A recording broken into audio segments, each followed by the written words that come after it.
Hi everyone, in front of me I've got TCL Tab Max, and let me share with you how to activate the automatic system updates on this device.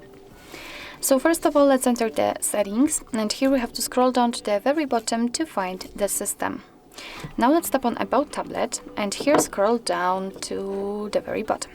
Here we have to find the build number, and I know that it may be quite confusing, but we need it in order to activate the mode in which we will be able to find proper options.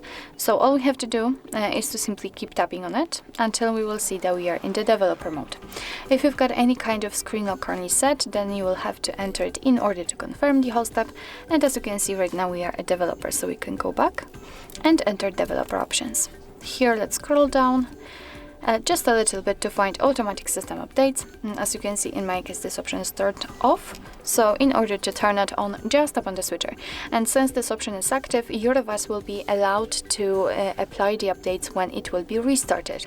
So basically you do not really have to manually update the system, but remember about restarting your device from time to time. Of course, you can turn it off just by tapping on the switcher again. So actually, this is it. This is how to activate automatic system updates in your TCL Tab Max. Thank you so much for watching. I hope that this video was helpful, and if it was, please hit the subscribe button and leave the thumbs up.